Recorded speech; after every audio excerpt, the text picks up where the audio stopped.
जय हिंद छात्रों।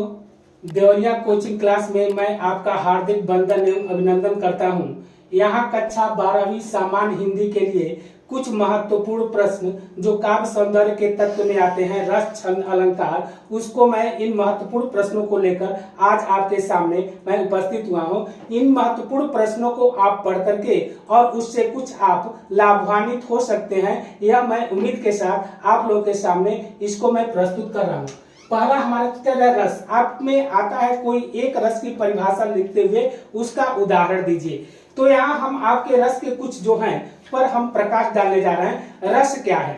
किसी कविता को पढ़ने, नाटक आदि देखने से जो अलौकिक आनंद की अनुभूति होती है उसे हम रस कहते हैं। भरत मुनि ने इस रस को काव्य शास्त्र की आत्मा कहा है। वाक्यम रसात्मक काव्यम, अर्थात रस जो है वाक्य की यानी काव्य की आत्मा है। भरत मुनि ने केवल 8 रस ही बताए हैं। इनके विभावानुभाव, संचारी भाव आदि के योग से इस रस की निष्पत्ति होती है और इस प्रकार 9वां रस विश्वनाथ के अनुसार यह 9वां जो शांत रस बताया गया है। इस प्रकार रस के 4 अस्थाई भाव होते हैं। पहला आपका होता है अस्थाई भाव, दूसरा होता है अनुभाव, तीसरा होता है विभाव और चौथा होता है संचारी भाव। यानी ये विभाव, अनुभाव और संचारी भाव के योग से यानी रस की निष्पत्ति होती है। तो अस्थाई भाव जो चिरकाल तक मनुष्य के हृदय में स्थित या विद्यमान रहता है उसे हम अस्थाई भाव कहते हैं। विभाव, अस्थाई भाव को उद्दीप्त करने वाले जो भाव होते हैं उसे हम विभाव कहते हैं। विभाव के 2 अंग होते हैं। पहला आपका होता है आलंबन और ये होता है उद्दीपन। आलंबन के भी 2 भेद होते हैं। एक होता है आश्रय और दूसरा होता है विषयक। आलंबन किसे कहते हैं? जिस व्यक्ति या वस्तु को देख करके मन में जो भाव उत्पन्न होता है उसे हम आलंबन कहते हैं। और जिस व्यक्ति के हृदय में या देख करके जो भाव उत्पन्न होता है, जिस व्यक्ति के हृदय में जो भाव उत्पन्न होता है उसे हम आश्रय कहते हैं। और जो व्यक्ति या वस्तु उस विषय का आधार होता है उसे हम विषय कहते हैं। जैसे देखें, राम की रूप निहारती जाने की, कंगन की नग की परछाई, याते समय सब भूली गई, कर टेक रही पलटारत नाही। इसमें राम की रूप निहारती जानकी, कंगन के नग की परछाई। तो यहाँ राम जो है आलंबन है और राम के रूप सौंदर्य को देख करके जगत जननी जानकी सीता के मन में जो भाव उत्पन्न हो गया वहां सीता आश्रय है। और इस प्रकार राम का रूप सौंदर्य यहाँ विषयक है और उन भावों को उद्दीप्त करने वाले जो भाव होते हैं उनकी शारीरिक सौंदर्यता, चेष्टा, रूप सौंदर्य मोहित करना, इस प्रकार के उद्दीपन होते हैं। तो इस प्रकार के पहला अस्थाई भाव, विभाव, अनुभाव और संचारी भाव के योग से रस की निष्पत्ति होती है। अनुभाव क्या होते हैं? यानी व्यक्ति के अंदर जो प्रेम या कोई भाव उत्पन्न होने के बाद जो शारीरिक चेष्टाएं या क्रियाएं जो उसे बाहर उदित करने के लिए होती है उसे हम अनुभाव कहते हैं। ये अनुभाव भी 4 प्रकार के होते हैं। पहला आपका है, इसमें आपके 4 होते हैं। पहला जो आपका होता है वह आपका सात्विक होता है। दूसरा आपका होता है कायिक होता है। तीसरा आपका मानसिक होता है और चौथा आपका आहार्य होता है। यह अनुभाव यानी जो प्रेम या कोई रस के उत्पन्न होने पर जो मन में आंतरिक चेष्टाएं या जो क्रियाकलाप जो होता है उसको उद्दीपित करने वाले भाव को हम अनुभाव कहते हैं। इसके 4 अंग सात्विक, कायिक, मानसिक और आहार, ये 4 होते हैं। तो सात्विक अर्थात प्राकृतिक होते हैं, यदि उसमें करने वाला यानी जो अब चाहे न हो तो भी वह उस चीज को अपने आप जो उत्पन्न हो जाते हैं उस भाव को हम सात्विक कहते हैं। जैसे अपने आप पसीना आ जाना, कंपन होना, श्वेत होना, विवर्ण होना, पीलापन पड़ना, इस प्रकार के जो भाव आते हैं वहां पर सात्विक भाव होते हैं। और कायिक अनुभव जो शारीरिक चेष्टाओं के द्वारा होते हैं, जैसे किसी व्यक्ति को मारने के लिए, तो इस प्रकार के भाव को कायिक भाव कहते हैं। और मानसिक, इस प्रकार से जो मन से उत्पन्न होने वाले जो भाव हैं, चेष्टाएं इत्यादि को देख करके उसे हम मानसिक कहते हैं। और ये जो आहार होते हैं, इस प्रकार के व्यक्ति की वेशभूषा आदि को देख करके मन में जो भाव उत्पन्न होते हैं उसे हम आहार्य कहते हैं। तो इस प्रकार से ये रस के 4 अंग और नस जो होता है संचारी भाव, अर्थात जिसे हम व्यभिचारी भी कहते हैं, यह पानी के बुलबुले की तरह होता है जो क्षण भंगुर होता है, क्षण में उत्पन्न होता है और क्षण में यह खत्म होता है। इसकी संख्या कुल 33 होती है। तो इस प्रकार रस के 4 अवयव 4 अंग होते हैं, अस्थाई भाव, विभाव, अनुभाव और संचारी भाव। इनसे हमारी रस की निष्पत्ति होती है। तो आइए हम पढ़ें रस। और रस के अस्थाई भाव जो होते हैं वह निम्न होते हैं। उस तरह तो हमारे आचार्य भरत मुनि ने रस की संख्या 8 ही मानी है, लेकिन विश्वनाथ ने इसे 9वां शांत रस, और इस प्रकार कबीर, सूर्या, तुलसी, अन्य ने इसे 2 रस और जोड़ा है, जो इस प्रकार वर्तमान में हमारी कुल रसों की संख्या 11 होती है। तो आपके पूछा जाता है कि श्रृंगार रस का परिभाषा देते हुए एक उदाहरण दीजिए। आइए देखें, श्रृंगार रस किसे कहते हैं? श्रृंगार रस का अस्थाई भाव जो होता है वह रति होता है। श्रृंगार रस का अस्थाई भाव रति होता है। इसके 2 पक्ष होते हैं, संयोग श्रृंगार रस और वियोग श्रृंगार रस।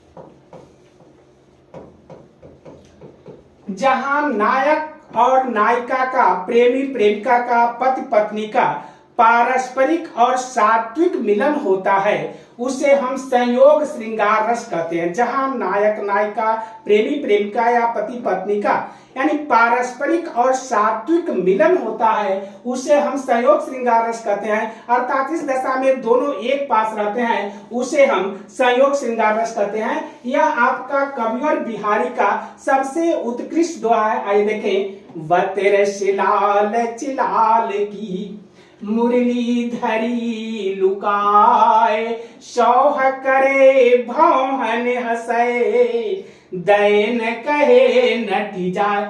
यहाँ देखें, श्रृंगार रस का सबसे बतेरस लाल चिलाल की मुरली धरी लुकाए, बातों के रस के लालच से मुरली धरी लुकाए। राधिका जी भगवान कृष्ण के बांसुरी को छुपा देती हैं ताकि इसी बहाने भगवान कृष्ण से बातों के रस का आनंद लिया जाए। सौह करे भौहनी हंसे, और इस प्रकार जब भगवान कृष्ण जी उनसे पूछते हैं तो इस प्रकार वह सौगंध खाने लगती हैं कि बांसुरी मैंने नहीं चुराई है, लेकिन उनकी भौहें हंसती हुई प्रतीत होती हैं। तब भगवान कृष्ण जब उनसे मांगते हैं तो दैन कहे नट जाए, वह देने के लिए कह करके बाद में नट जाती हैं, अर्थात नकार जाती हैं। इस प्रकार राधा कृष्ण का यहाँ स्वाभाविक प्रेम का वर्णन किया गया है, इसलिए इसमें संयोग श्रृंगार रस होता है। संयोग श्रृंगार रस में नायक नायिका की कांता होती है, अर्थात इसमें बतरस लालच, भगवान कृष्ण की जो बांसुरी है वह आलंबन है। भगवान कृष्ण इसमें आलंबन है। और किसके मन में भाव उत्पन्न हो रहा है? तो राधिका जी के मन में जो भाव उत्पन्न हो रहा है, तो राधिका जी यहाँ पर क्या है? आश्रय है। और इस प्रकार भाव को उत्पन्न करना यानी उनके बातों को इस प्रकार से जो मोहित करने वाली उनकी बातें हैं उसके लालच में, तो यह सब क्या है? आपके उद्दीपन है। तो यह सब चीजें लिख करके और इसे स्पष्ट करना होता है। दूसरा है वियोग श्रृंगार रस।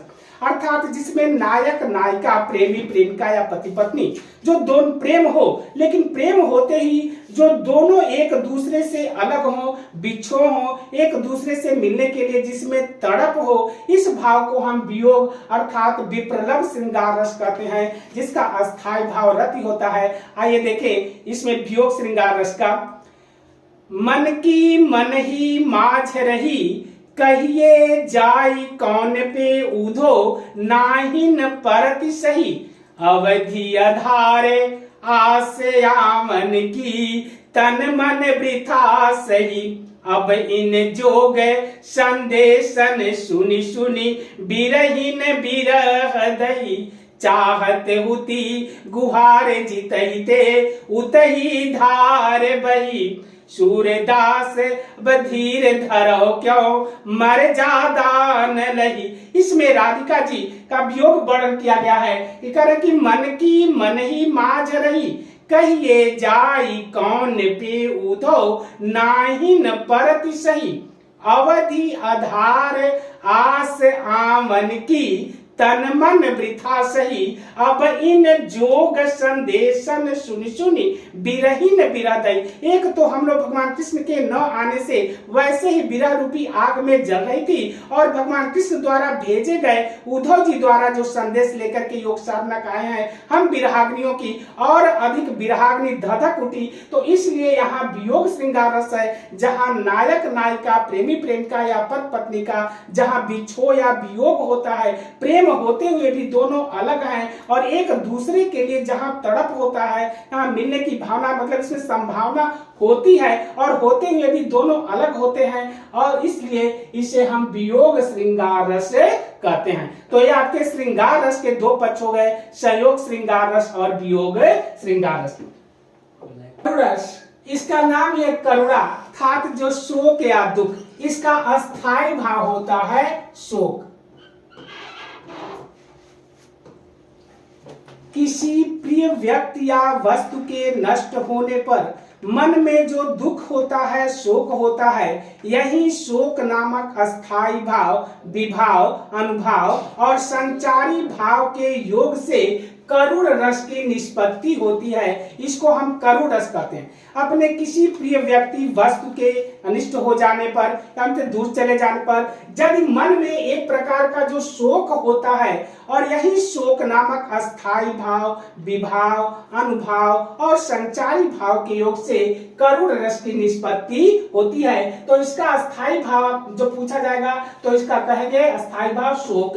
आइए देखें, यह उस समय का वर्णन है जब प्रभु श्री रामचंद्र जी लक्ष्मण को अपने गोद में लिए हुए थे, उन्हें अमोघ शक्ति बाण लगी हुई थी, और हनुमान जी सजीवन बटी लाने के लिए गए थे। तो अपने गोद में लेकर के जो प्रभु श्री रामचंद्र वियोग कर रहे हैं, यह उसी समय का वर्णन है।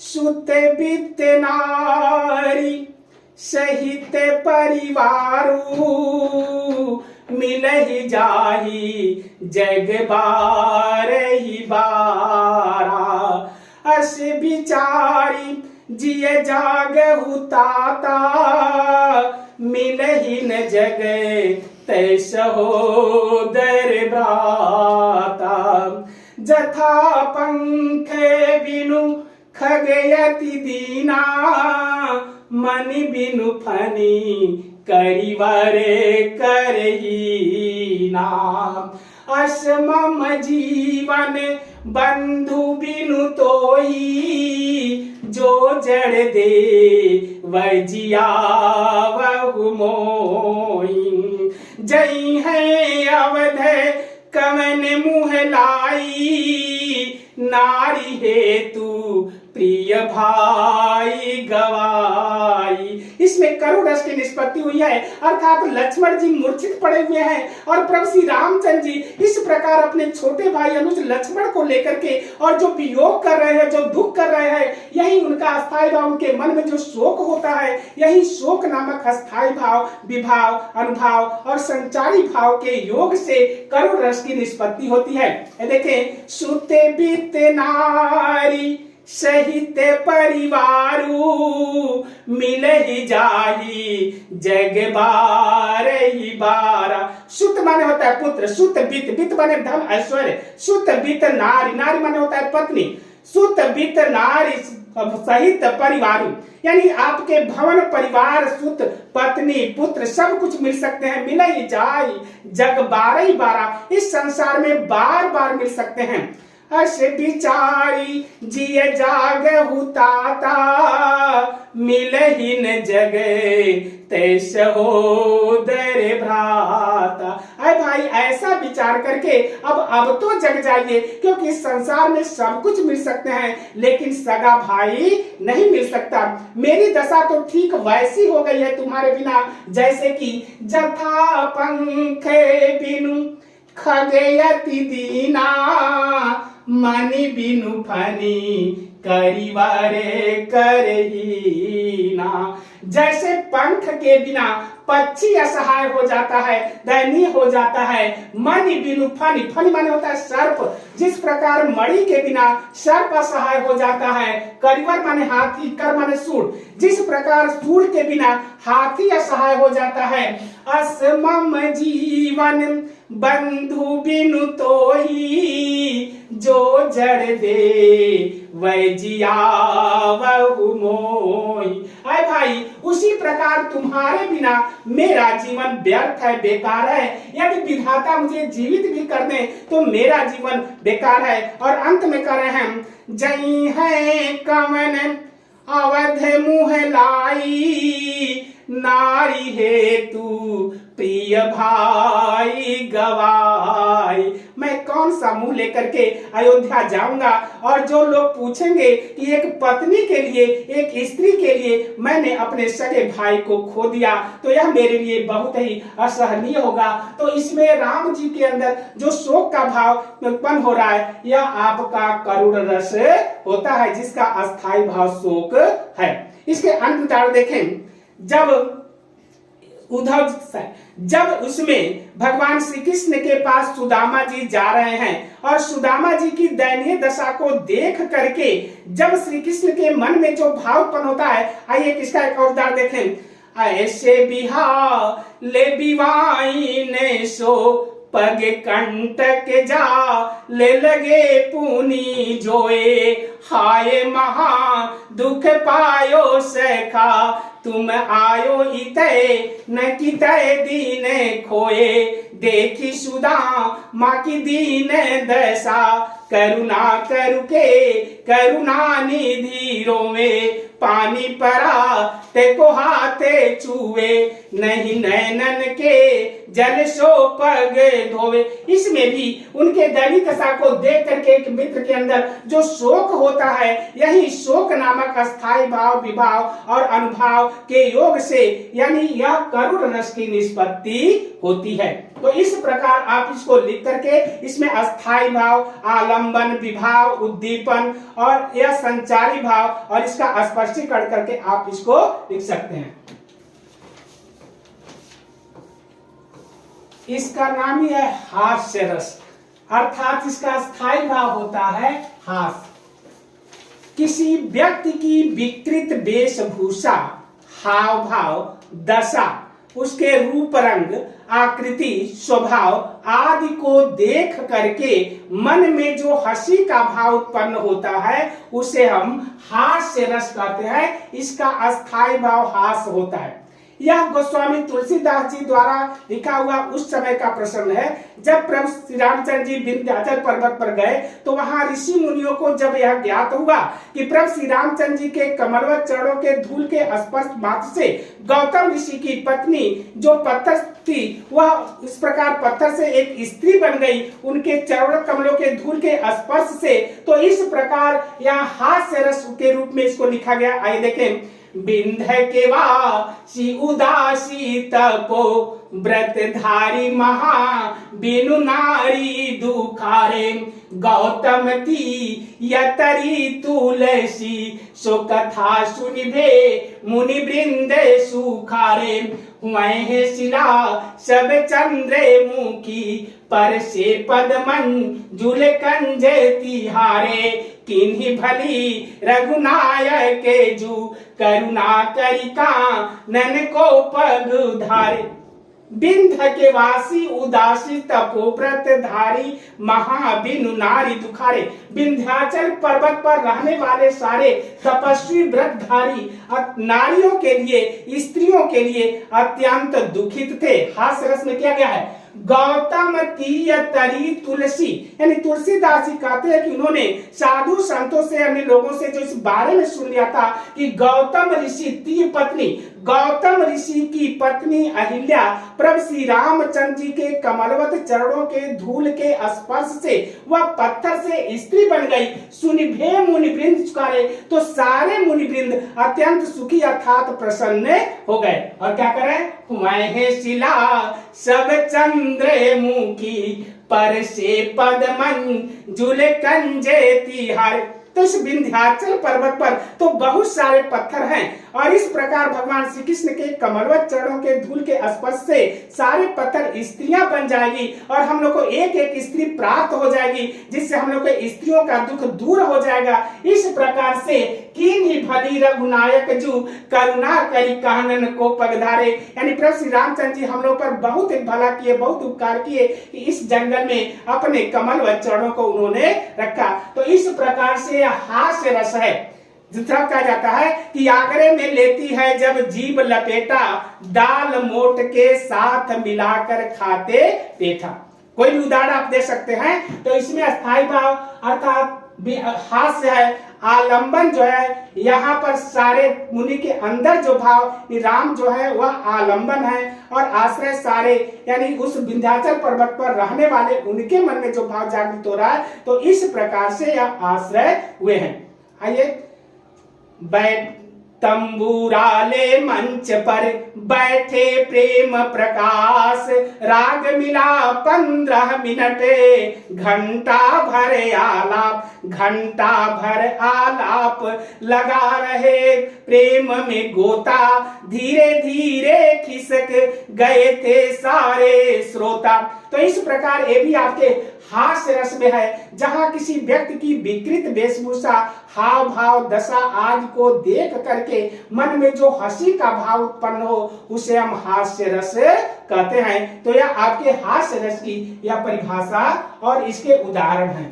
वीर रस का अस्थायी भाव उत्साह होता है, उमंग होता है, जोश होता है। किसी युद्ध में या किसी कार्य को देख करके मन में उस जिद्द को जीतने के लिए जो एक प्रकार का भाव उत्पन्न होता है उसे हम वीर रस कहते हैं। वीर रस की बहुत सारे उदाहरण हैं। इसमें आपको दिया, मैं सत्य कहता हूं सके सुकुमार मत जानो मुझे, यमराज से भी युद्ध में प्रस्तुत सदा मानो मुझे, है और की तो बात क्या गर्व मैं करता नहीं, मामा तथा निज तात से भी युद्ध में डरता नहीं। या उस समय का जब चक्रव्यूह हो रहा था, उस समय अर्जुन दूर चले गए थे और अभिमन्यु जब उसको चक्रव्यूह को भेदन करने के लिए आए, तो इस समय का यह जो वर्णन है यह आपका वीर रस में है। दूसरा है, वीर तुम बढ़े चलो, धीर तुम बढ़े चलो, सामने पहाड़ हो, सिंह की दहाड़ हो, तुम निडर डटो वहीं, तुम निडर डटो वहीं। ठीक है, वीर तुम बढ़े चलो, धीर तुम बढ़े चलो। तो इस प्रकार के जो वीर रस में लिखी गई जो कविता है, सिंहासन हिल उठे राजवंशों ने वृक्ति तानी थी, बूढ़े भारत में भी आई फिर से नई जवानी थी, खूब लड़ी मर्दानी वह तो झांसी वाली रानी थी। तो इस प्रकार का जो भी आप इसको वीर रस में लिख सकते हैं, जिसको पढ़ करके मन में ये धमनियों में जो रखने वाला जो रक्त है, इस प्रकार से उसमें जो उत्साह या जोश का जो भाव उत्पन्न हो जाए उसे हम वीर रस कहते हैं। तो इस प्रकार वीर रस का अस्थायी भाव उत्साह होता है।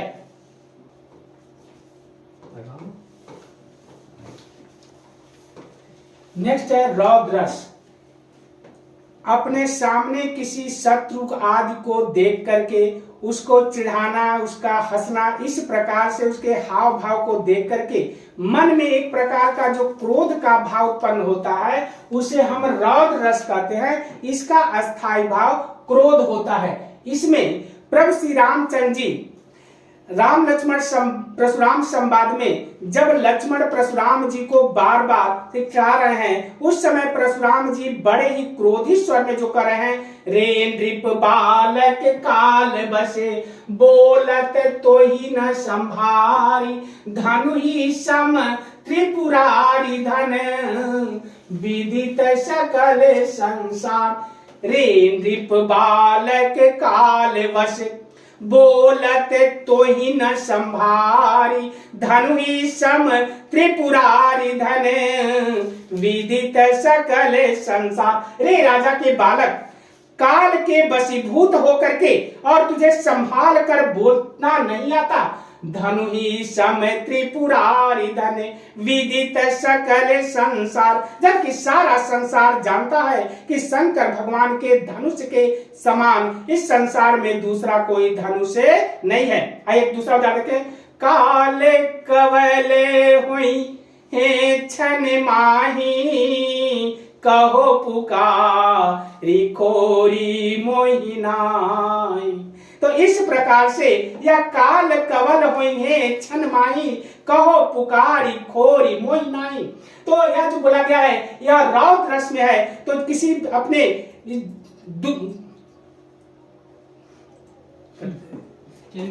किसी अपने सामने शत्रु को देख करके मन में जो इस प्रकार का क्रोध का जो भाव उत्पन्न होता है उसे हम रौद्र रस कहते हैं। तो इस रौद्र रस का स्थायी भाव क्रोध है और इसमें रे नृप बालक काल बस, वो लक्ष्मण इसमें क्या है, आलंबन है। किसके मन में बात बन हो रहा है अर्थात देख करके, तो यहाँ परशुराम जी क्या है, आश्रय हैं और लक्ष्मण के जो वचन हैं वह उनके उद्दीप्त कर रहे हैं या आपके उद्दीपन हैं। तो इस प्रकार से रौद्र रस आपका होता है।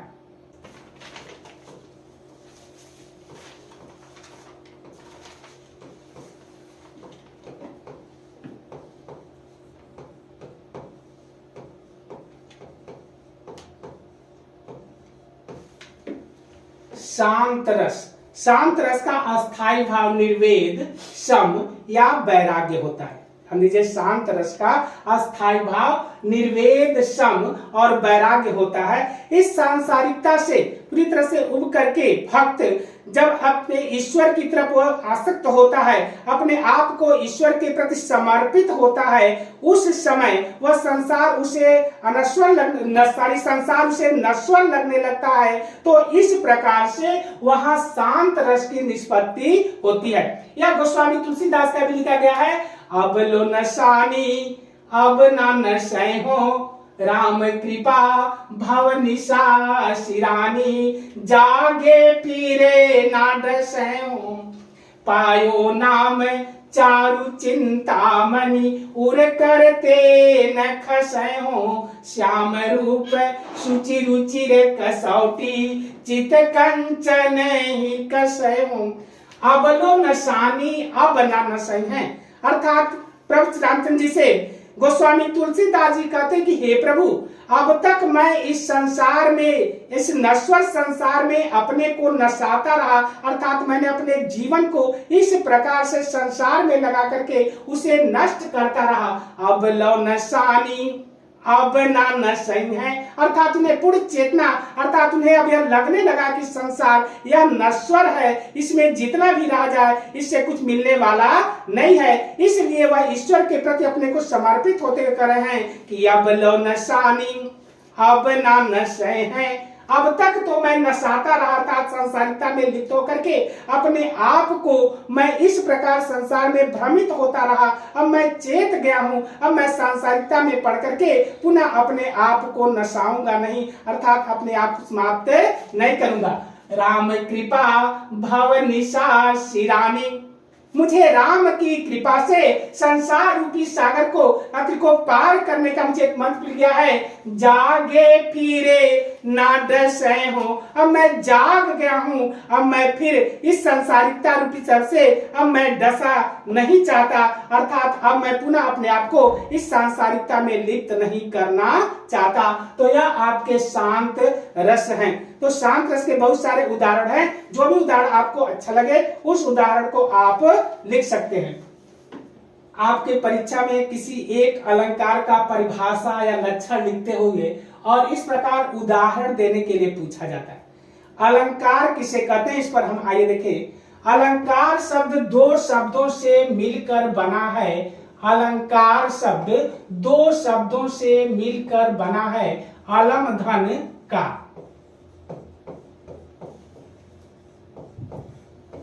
अलम का अर्थ होता है आभूषण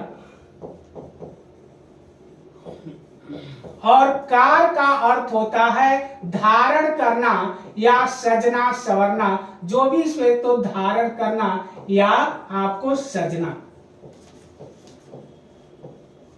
इस प्रकार आचार्य दंडी ने लिखा है, काव्यम शोभाकरान धर्मान अलंकारान प्रचक्षते, अर्थात काव्य की सौंदर्यता बढ़ाने वाले धर्मों को अलंकार कहते हैं। काव्य शोभाकरान धर्मान अलंकारान प्रचक्षते, काव्य की शोभा या सुंदरता बढ़ाने वाले धर्मों को अलंकार कहते हैं। जिस प्रकार से चित्रकार विभिन्न चित्रों के माध्यम से अपने उस चित्र को सजाता है, उसी प्रकार कवि इस अलंकार से काव्य को अलंकृत करते हैं। इसलिए कहा गया है कि काव्य की सौंदर्यता बढ़ाने वाले धर्म को अलंकार कहते हैं। जिस प्रकार आभूषण पहनने से स्त्री की सुंदरता में चार चांद लग जाते हैं, उसी प्रकार अलंकार के प्रयोग से काव्य की सौंदर्यता बढ़ जाती है। फिर से देखें, अलंकार दो शब्दों से मिलकर बना है। अलम धन का। अलम का अर्थ होता है आभूषण और कार का अर्थ होता है धारण करना, सजना या संवारना, अर्थात काव्य की सौंदर्यता बढ़ाने वाले धर्मों को अलंकार कहते हैं। जिस प्रकार आभूषण पहनने से स्त्री की सुंदरता में चार चांद लग जाते हैं, उसी प्रकार अलंकार के प्रयोग से काव्य की सौंदर्यता बढ़ जाती है। तो अलंकार आपके तो दो प्रकार के होते हैं। पहला आपका होता है शब्द अलंकार, जो आपका होता है शब्द अलंकार, और दूसरा आपका होता है अर्थालंकार।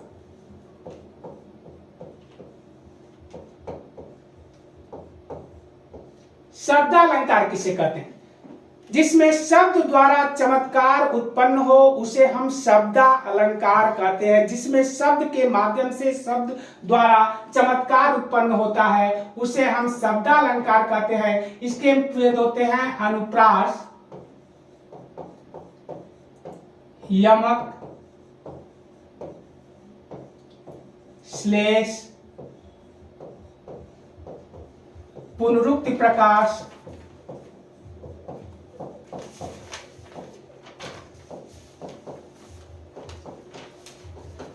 और ये आपके वक्रोक्ति।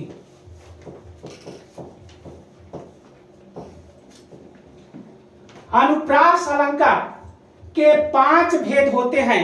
छेका अनुप्रास, वृत्त्या अनुप्रास, लाटा अनुप्रास, श्रुत्या अनुप्रास और अंत्या अनुप्रास। यह अनुप्रास अलंकार के 5 भेद होते हैं। अनुप्रास अलंकार देखें, जहां एक ही वर्ण, ध्यान दीजिएगा, इसमें शब्द अलंकार में एक ही का वर्णन किया जाएगा। तो जहां एक इसमें वर्ण, अनुप्रास में केवल आप देखेंगे एक वर्ण या अक्षर की केवल आवृत्ति, यानी केवल अनुप्रास अलंकार में एक वर्ण या अक्षर की यदि आवृत्ति हो उसे हम अनुप्रास अलंकार, जहां एक ही वर्ण या अक्षर की आवृत्ति बार बार हो, जहां एक ही वर्ण या अक्षर की आवृत्ति बार बार हो उसे हम अनुप्रास अलंकार कहते हैं। अनुप्रास अलंकार, जहां एक ही वर्ण या अक्षर की आवृत्ति बार बार हो उसे हम अनुप्रास अलंकार कहते हैं। आप हमेशा ध्यान दीजिएगा, एक ही वर्ण या अक्षर की आवृत्ति, शब्द नहीं, वर्ण या अक्षर की आवृत्ति बार बार हो उसे अनुप्रास अलंकार कहते हैं। इसके 5 भेद होते हैं। छेका अनुप्रास, वृत्त्या अनुप्रास, लाटा अनुप्रास, श्रुत्या अनुप्रास और अंत्या अनुप्रास। यह इसके 5 भेद होते हैं। आइए अनुप्रास अलंकार का देखें। तरनी तनुजा तट तमाल तरुवर बहुचा। यहाँ देखें, रघुपति राघव राजा राम, एक ही वर्ण की आवृत्ति हो रही है, इसलिए यहाँ अनुप्रास अलंकार होगा। दूसरा आप देखें, तरनी तनुजा तट तमाल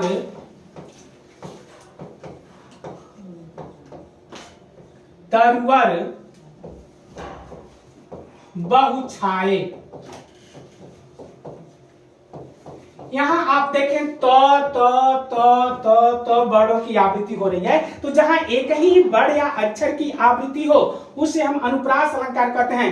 चारु चंद्र की चंचल किरणें खेल रही थी जल थल में, स्वच्छ चांदनी बिछी हुई है अवनी और अंबर तल में। चारु चंद्र की चंचल किरणें, इसमें चौ बड़ों की आवृत्ति हो रही है, इसलिए अनुप्रास अलंकार है। कालिंदी कूल कदम की डारन, इसमें कौ बड़ों की आवृत्ति हो रही है, इसलिए अनुप्रास अलंकार है। कूके लगी कोयल कदम पर बैठी फिर, कौ बड़ों की आवृत्ति है। मुदित महीपति मंदिर आए, सेवक सचिव सुमंत बुलाए। मुदित महीपति मंदिर आए, इसमें मौमा बड़ों की आवृत्ति हो रही है, इसलिए अनुप्रास अलंकार है। तो जहां एक ही बड़ या अक्षर की आवृत्ति बार बार हो रही हो वहां अनुप्रास अलंकार होता है। छेका अनुप्रास में जो इसके 5 भेद है, पहला आपका छेका अनुप्रास,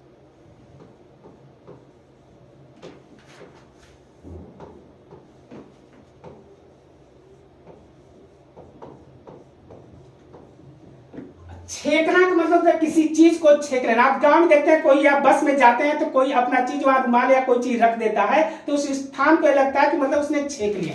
तो जहां एक ही वर्ड उसी स्वरूपता उसी क्रम में आए, मात्राओं का यहाँ ध्यान नहीं देना, उस केवल बड़ उसी स्वरूप में आए, इस प्रकार से वह छेकानुप्रास से अलंकार होता है। आइए देखें, अमिया मूरी मैं चूरन चारू, समन सकल भवरुज परिवारु। अमिय मूरिमय चूरन चारु, मूरिमय, जहां एक ही जैसे शब्द स्वरूपतः उसी क्रम में उसी रूप में यदि आते हो 2 बार आने चाहिए, तो इस प्रकार से वह वैसे ही आते हो उसे हम छेकानुप्रास कहते हैं। अमियमूरी में चूरन चारु, समन सकल भवरुज परिवारु। यहां देखें,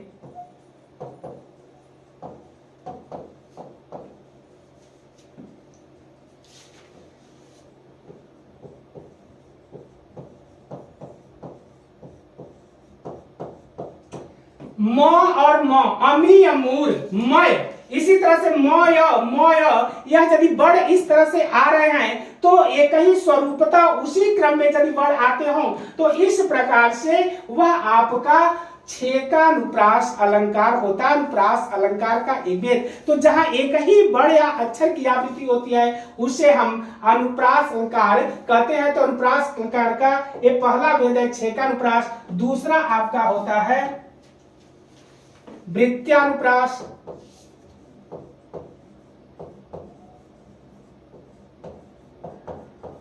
अर्थात जहां वर्णों की आवृत्ति क्रम से आए उसे हम वृत्त्यानुप्रास अलंकार कहते हैं। अनुप्रास अलंकार का यह दूसरा भेद है। वृत्त्यानुप्रास अलंकार अनुप्रास अलंकार का यह दूसरा भेद है। वृत्त्यानुप्रास जहां एक ही क्रम में बड़ यदि आते हो उसे हम यहाँ वृत्त्यानुप्रास कहते हैं। जैसे आप देखें, तरनी तनुजा,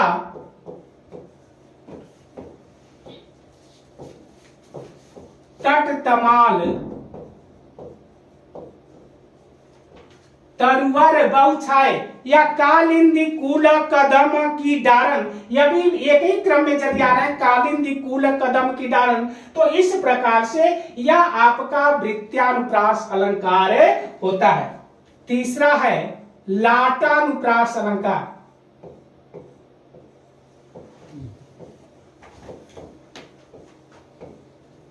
यह भी आपका अनुप्रास अलंकार का भेद है। लाटानुप्रास, जहां इस प्रकार शब्द उसी शब्दों की आवृत्ति हो लेकिन उसको बदल दिया जाए, उसके अर्थ बदलने से अर्थ में परिवर्तन हो जाए अर्थ में, तो उसे हम लाटानुप्रास कहते हैं। जैसे पूत कपूत तो काधन संचय, पूत सपूत तो काधन संचय, यानी पूत सपूत तो काधन संचय, पूत कपूत तो काधन संचय। यदि पूत सपुत्र है तो धन संचय करने की आवश्यकता नहीं है, वह स्वतः अपने आप को बढ़ा लेगा। और यदि पुत्र कुपुत्र निकल गया तो इस प्रकार से वह सारे धन को नष्ट कर लेगा। तो जहां एक ही शब्द क्रम में आ रहे हो और उसको आवृत्ति होने से उसके अर्थ में परिवर्तित हो जाता है, उसे हम लाटानुप्रास अलंकार कहते हैं।